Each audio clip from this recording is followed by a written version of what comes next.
primeiro o espiritual, senão o natural, depois o espiritual. Amém, irmãos? Depois o espiritual. Não é primeiro o espiritual, é primeiro o natural, depois o espiritual. Meus amados irmãos, podemos nessa noite, baseado neste versículo, falar sobre o bom senso. O bom senso, falar sobre a compreensão. Quando nós lemos, existe na Bíblia vários textos, inclusive Jesus falou: quem tem ouvido para ouvir, ouça. Jesus ensinou isso. Jesus, no Apocalipse, quase em todas as cartas que Jesus mandou João escrever, ele finalizava dizendo: quem tem ouvido para ouvir, ouça o que o Espírito diz às igrejas. Portanto, quando Deus fala, quem tem ouvido para ouvir, ouça, ele está dizendo assim, tenha bom senso, julgue as coisas com raciocínio, julgue as coisas como elas são. Amém? Não queira julgar da sua forma, da sua maneira, mas julgue conforme a reta justiça. Amém? Tem pessoas que, para se defender, dizem assim: Jesus disse, não julgue para que não seja julgado. Isso porque ele está errado e não quer ser julgado. Mas pelas Escrituras, pela Bíblia Sagrada, nós temos sim que julgar a causa de um e do outro. Quando você lê a Bíblia no livro de 1 Coríntios, capítulo 5, Paulo fala sobre isso, porque tinha um certo homem cometendo um determinado pecado lá na igreja, e todo mundo estava baseado naquele versículo: não julga para não ser julgado, não julga para não ser julgado. Paulo chega lá e diz, aliás, Paulo não estava na igreja, Paulo, por carta, Paulo determina: por acaso não há entre vós um sábio? Cadê os obreiros dessa igreja para julgar essa causa? Eu não estou aí, mas por carta eu já determino perante Deus que esse que tal coisa está cometendo esse pecado, praticando esse pecado. Inclusive Paulo julgou de uma forma muito pesada. Ele disse assim: seja entregue a Satanás para a destruição do corpo, para que por acaso essa pessoa doente no leito se arrependa dos seus pecados, se converta ao Senhor e a sua alma seja salva no dia do juízo. Então Paulo cobrou da igreja de Corinto, dizendo: não há um sábio entre vós que possa julgar essa causa. Portanto, irmãos, causas devem ser julgadas sim. A minha vida, a sua vida deve ser levada ao julgamento, deve ser analisada, e diante do análise, diante do julgamento, deve vir um conselho, ou a correção, ou a disciplina. É assim que a Bíblia Sagrada ensina. Então, Jesus ele ensinou sobre o bom senso, sobre o análise. Quem tem ouvido, ouça. Jesus disse que nós precisamos compreender. Inclusive a missionária já até citou aqui, mas está na Bíblia, no livro de Tiago: quem tem falta de sabedoria, o quê? Peça a Deus. Então Deus ele quer que nós nos julgue. Está escrito isso na Bíblia: Examine-se, pois, o homem a si mesmo. Ele está dizendo, julgue-se a si mesmo, analise-se a si mesmo. Amém? E para fazer isso tem que ter o quê? Bom senso, sabedoria. É importante nós nos perguntar, isso é certo ou é errado? Isso está de acordo ou está em desacordo? É importante nós nos perguntarmos isso, nós nos policiarmos. Amém? Então, Jesus ele ensina sobre a questão do bom senso, quando ele ensinou sobre a semente.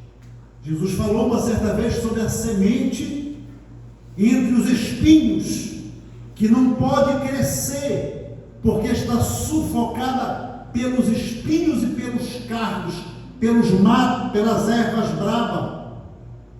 Bom, quando Jesus fala que é aquela plantinha, por exemplo, você, no seu análise, se você planta ali o feijão ou arroz, e o mato cresce, o que é que você tem que fazer? Pegar a enxada, ou o facão, ou a foice, e capinar o arroz, capinar o milho, capinar o feijão, capinar o mato que está sufocando eles, não é verdade? Então, quando Jesus disse assim, que aquela semente boa não está crescendo porque está sufocada pelos espinhos e pelas ervas daninhas, ele está dizendo que eu não tenho que abandonar a boa semente. O que eu tenho que fazer é pegar a ferramenta e tirar os espinhos e tirar o mato que está sufocando a boa semente. Dentro de nós existe a boa semente. Dentro de nós existem os pensamentos bons. Dentro de nós existem as boas intenções. Dentro de nós existem as coisas certas. Mas as coisas erradas sempre vão querer sufocar o que é certo. E qual é o nosso dever? O nosso dever é capinar, é tirar os espinhos, tirar aquilo que não é bom, para que o que for bom possa tomar fôlego, possa pegar o sol, o vento, crescer e dar fruto, e fruto com abundância. É nosso dever tomar a iniciativa de tirar o que está sufocando. Então Jesus disse, tenha bom senso, analise o que está te sufocando. É essa mensagem que ele nos dá quando ele fala dos espinhos e dos cardos, dos matos ruins que estão sufocando a boa semente. Então nós temos que fazer uma análise, ter esse bom senso, essa capacidade de ver o que é que está nos sufocando, o que é que está nos prejudicando, para cortar, capinar e cortar, tirar e jogar o que não presta não se guarda, irmãos. O que não presta tem que ser jogado fora. Não foi assim que Jesus ensinou? Ele disse, eis que o machado está aonde? No pé das árvores, na raiz das árvores. Toda árvore que dá bom fruto, deixa ela. Toda árvore que dá fruto mau, corta e joga fora. O que é que Jesus está ensinando com isso? Pensamentos maus, que estão te prejudicando, deve guardar? Tem que cortar e jogar fora. Palavras ruins, hábitos ruins, costumes ruins, que estão te prejudicando, que não estão te ajudando, tem que ser cortado com o machado. Nem está falando daquela faquinha que você corta a cebola, o tomate, a carne. Não está nem falando daquele facão, está falando de machado. Então, dá-nos a entender que aquilo que é ruim, que não dá fruto, que não tem proveito, na nossa vida, não podemos continuar com isso. Às vezes a gente pensa que é só o cigarro, a bebida alcoólica, mas às vezes são maus pensamentos. O missionário pregou agora há pouco aqui sobre os maus pensamentos, sobre os maus hábitos, os maus costumes, os maus desejos. Então, para isso precisamos do quê? De bom senso. E Jesus nos dá esse bom senso. Nós aceitamos a Jesus como Salvador para quê, pastor? Para termos juízo, para termos compreensão, para termos ajuda, para sermos dirigidos pelo Espírito Santo. Jesus Cristo disse: eu não deixarei vocês só, não deixarei vocês órfãos, eu enviarei o Espírito Santo para guiar vocês em toda a verdade. Aleluia! O crente em Cristo Jesus, ele precisa ser guiado em toda a verdade. Ele precisa ter de Deus essa sabedoria para ser guiado naquilo que é certo. Louvado seja Deus para sempre. Então Jesus falou sobre isso. Jesus falou do bom senso do pai que tinha 2 filhos. Um filho que resolveu pedir a herança e gastar no mundo, e o outro filho que ficou em casa. Jesus falou sobre isso. E o Jesus ensinou que líder, tanto a mãe quanto o pai, tem que ser um solucionador de problemas. Quando o filho mais novo voltou, porque gastou tudo que voltou, o filho que ficou em casa não quis receber, não queria nem saber desse filho que voltou. Mas aí o pai que tinha sabedoria, o pai que tinha capacidade, chegou com o filho que nem queria entrar em casa, porque o pai estava fazendo um banquete com o filho que tinha voltado, mas o filho que tinha ficado em casa estava lá longe, e o pai foi lá com o filho que não queria nem saber do irmão, foi lá e disse: meu filho, esse teu irmão estava perdido e foi achado, estava morto e reviveu, convinha que nós nos alegremos com a volta dele, vamos voltar, meu filho, porque tudo que eu tenho é teu, tudo que eu tenho é teu. Então, o pai, com a capacidade da reconciliação, com a capacidade de resolver o problema, resolveu o problema dos dois. Nós precisamos da parte de Deus ter essa sabedoria para resolver problemas e não para aumentar problemas. Nós precisamos ter da parte de Deus a capacidade de resolver problemas e não de aumentar problemas. Nós não somos aumentadores de problema. Você não é um aumentador de problema. Você é um capinador de problema, é um cortador de problemas. É isso que é a sua função, que é a minha função. É eliminar o problema e não guardar ele, e não deixar que ele cresça. Os espinhos e os cardos que estavam sufocando precisaram ser capinados e cortados. A árvore que não estava dando fruto e só problema foi tirado, foi cortado, jogado fora. E o pai aqui, que Jesus conta, ele foi o solucionador do problema. Ele tinha tudo para aumentar o problema. O pai tinha todas as razões e motivos para aumentar o problema daquela família.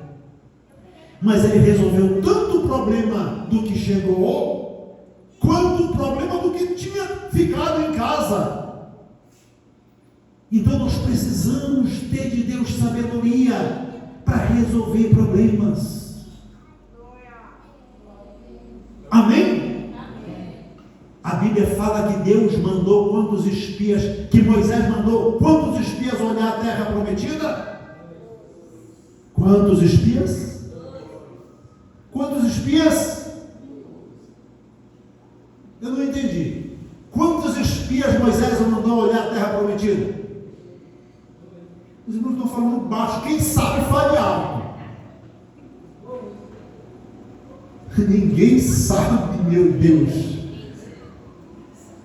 12 homens, de cada tribo um homem. De cada tribo, não era 12 tribos de Israel? Por de cada tribo foi um. Vão olhar a terra. Estamos bem na divisa. E Deus está mandando vocês olhar a terra. De cada tribo foi um. Olharam a terra de sul a norte, de leste a oeste. E tal, voltaram trazendo o quê? O que foi que eles voltaram trazendo, irmãos?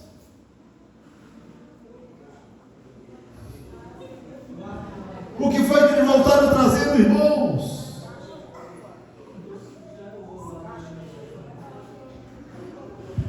Meus irmãos, parece que o TikTok está na mente.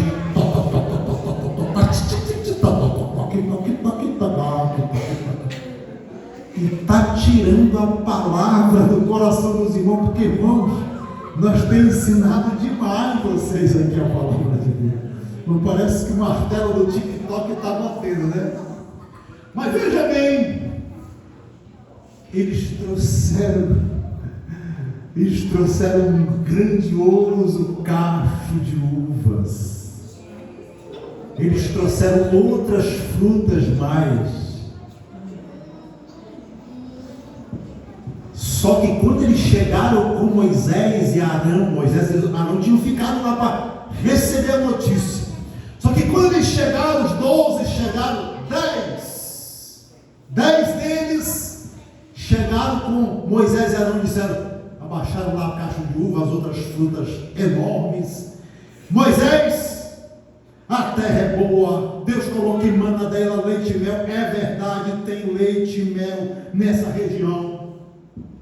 Leite e mel tem aí. Só tem um problema. A terra é habitada, tem morador Eteu, Eveu, Cananeu, Jebuseu, tem os moradores gigantes lá da proximidade e tal, das montanhas e tal, tudo habitado. Nós perto deles somos como o quê? Irmãos? As irmãs não me responderam de novo, já foi um obreiro para cá que me respondeu. Eles disseram, nós perto deles somos como um gafanhotinho pequenininho. Nós não temos a mínima condição de conseguir essa terra. Por quê? Porque esses homens estão bem armados, são treinados, têm capacete, têm escudo, têm espada, são... E a Bíblia fala assim, irmãos, que Josué e Caleb pularam na frente e disseram, cale a boca! Cale a boca! Porque Deus, o Senhor Deus dos exércitos, que nos mandou até aqui, que prometeu a terra para nós, Ele vai nos dar a terra. Só que aí, quando Josué e Caleb disseram isso, o coração do povo já estava triste, a multidão já estava amedrontada, porque quando os 10 falaram, a multidão ficou perplexa, com medo, e começaram a chorar. O povo ficou tão com medo com a notícia que eles receberam, que eles começaram a chorar. Foi choro de criança, de menino, de mulher, de homem, e Deus nos trouxe para cá, para morrer nesse deserto, a míngua. Se a terra está habitada, como é que nós vamos entrar nisso? E agora é o seguinte, como Moisés e Arão, vocês nos trouxeram para nós morrermos nesse deserto, nós vamos levantar um outro capitão para que possa tomar a direção e nos levar de volta para o Egito. Nós queremos voltar de volta, nós queremos voltar para o Egito. Irmãos, escute.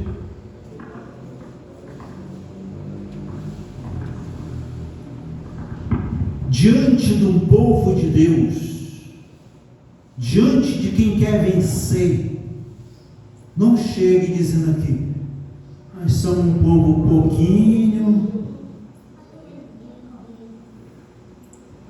Não venha cantar aqui e dizer, eu estou com a garganta meia, mas eu vou cantar assim mesmo assim. Não faça isso mais. Chegue aqui, nem fale da sua garganta. Eu estou sentindo assim meio que um assadinho na garganta. Não fale isso. Chegue aqui, pegue o microfone e cante. Não chegue dizendo, nós somos um povo fraquinho, nós somos só um pouquinho. Eu não disse que está com 1.000 pessoas, 5.000 pessoas. Eu disse, aonde 2 ou 3 estiver, lá eu estou. Então não chegue num púlpito diante de um povo com conversa de fracasso.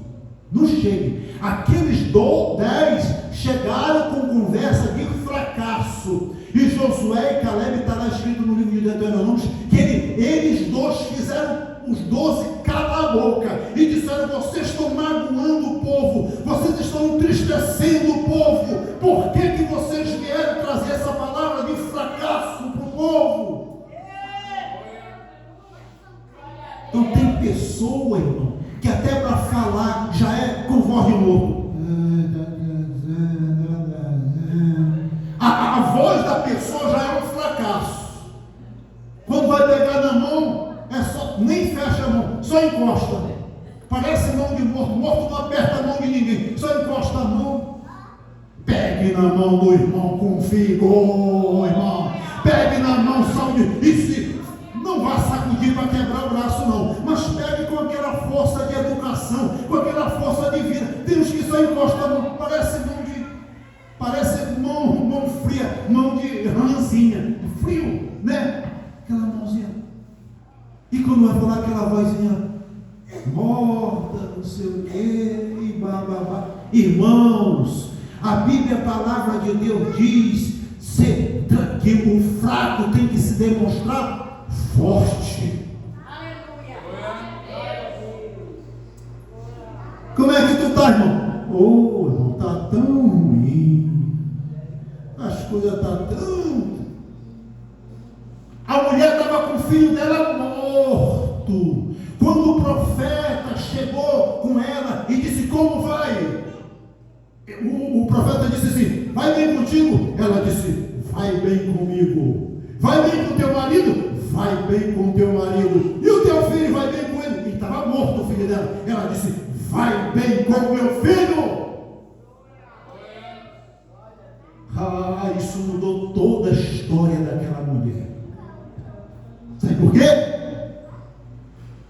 Porque depois que ela disse que ia bem com o marido, com ela e todo mundo, ela vai dizer, o meu filho está morto. O meu filho está morto. E quando ela declara que o filho dela está morto, mas ela não falou chorando, nem a Bíblia diz que ela estava chorando. Quando ela disse que estava morto, mas aí isso impactou o profeta, porque antes dela falar que o filho dela estava morto, irmãos, tem gente que ama dar uma má notícia. Você já prestou atenção nisso? Tem gente que adora dar uma má notícia. Aconteceu, eu quero chegar primeiro porque eu quero contar. E ele vai correndo logo para contar. Quando acontece um problema, ele filma, que hoje todo mundo tem um celular, ele filma e logo eu quero jogar primeiro, porque no grupo eu quero ser o primeiro para mostrar essa briga, essa confusão. Mas você já prestou atenção nisso, irmãos? Misericórdia, como muitas coisas funcionam contrário da vontade de Deus. Então quando o profeta disse, vai bem contigo, vai com teu marido, vai com teu filho, vai bem com todo mundo, e depois de um minuto ela disse, meu filho está morto. Aí quando ela falou isso, o profeta disse assim, o meu diácono, vem aqui e vai lá com ela. Ela disse, não, eu quero que o Senhor vá lá comigo. Aí o profeta foi, e a Bíblia diz que o filho da mulher ressuscitou. Glória a Deus. Escute, mas só vai ter ressurreição, milagre, naquele que diz, vai bem comigo, vai bem com meu marido, vai bem com meu filho. Mas aquele que, está tão ruim, está ruim para cá, é a perna, é para cá, é aquilo outro. Irmãos, a Às vezes o milagre não acontece por causa da gente própria. Você sabia disso? Diga o fraco eu sou. Não é fraco não? Mas não é fraco que a Bíblia diz. Diga o fraco eu sou fraco. Não é assim? E como é? Você está vendo como é que a palavra de Deus orienta, irmãos? Diga o fraco eu sou forte. Então, meus amados, Deus nos ensina os mistérios do reino dos céus. Se você vai pescar um dia desse, a irmã Maria, esposa do irmão Luiz Puru, ela veio na loja comprar uns anzóis, né, que ela gosta de pescar. E aí eu disse para ela assim, ela comprou um anzol bem grande, eu disse, essa aqui a senhora vai pegar a maior traíra que tiver lá no açude, no lagoa, a senhora vai pescar. Ah, meu irmão, às vezes a gente bate a tarde toda e não pega nada, só às vezes. Pois não é que nesse dia, eu não lembro quantas traíras foi, mas ela pegou as maiores traíras, dizendo ela que ela já pescou, foi nesse dia mesmo. E ela, quando eu falei, irmãos, era para ela ter dito, glória a Deus, aleluia, vai ser assim mesmo. Quem sabe ela não teria pegado o dobro.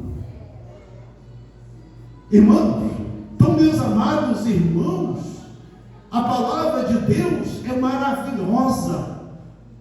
E nós precisamos acreditar que quem falou foi o Deus Todo-Poderoso. Então Josué e Caleb disseram, cale a boca, não fale derrota, e tal. E a Bíblia Sagrada diz que o povo foi na palavra de fracasso, e foi show de mulher, de menino, de todo mundo. E queriam apedrejar Josué e Caleb. Sabe o que aconteceu depois de tudo isso? Deus disse o seguinte, Moisés, volta com esse povo, porque nenhum desses vai entrar na terra que eu prometi para eles. Todos eles vão morrer no deserto. Tanto os que deram a notícia, quanto os que acreditaram na má notícia. Escute isso, irmãos. O prejudicado não vai ser só o mentiroso, é quem acredita na mentira também. O prejudicado não é só o que mente, é o que acredita também na mentira. E aí, em vez de entrarem na terra, voltaram a rodear e passaram quase 40 anos rodeando até que morreu. E sabe quantos entraram na terra prometida? Dos que saíram do Egito? Só Josué e Caleb. E Deus disse, Josué e Caleb, os meus servos, dos que saíram do Egito, vão entrar, porque eles perseveraram em me seguir, em me servir. Eles acreditaram no que eu falei para eles. Eles acreditaram no que eu falei para eles. Então eles vão entrar na terra prometida. Aleluia! Louvado seja Deus para sempre. É assim que o nosso Deus age, é assim que o nosso Deus trabalha. É assim que Deus quer nos abençoar, meus amados irmãos. Tenhamos bom senso, tenhamos fé, tenhamos confiança em Deus, porque Deus, Ele não trabalha com medrosos, não trabalha com pessoas que não confiam, Ele trabalha com pessoas que confiam, que acreditam, Ele trabalha com essas pessoas que têm ouvido e ouvem a sua palavra. É com essas pessoas que Ele trabalha. Amém? Essa é a palavra de Deus aqui hoje para nós. Que Deus continue cuidando da sua igreja, do seu povo. Que Deus continue lhe dando graça. Que você saia daqui revestido de fé, de força. Que você saia daqui com a mentalidade de Cristo, com um senso maduro de analisar as coisas e procurar usar enxado, facão, a força para tirar o espinho, a erva daninha e limpar os pés das frutas boas, dos bons pensamentos que Deus tem te dado. Aleluia! Para que você possa prosperar em nome do Senhor Jesus.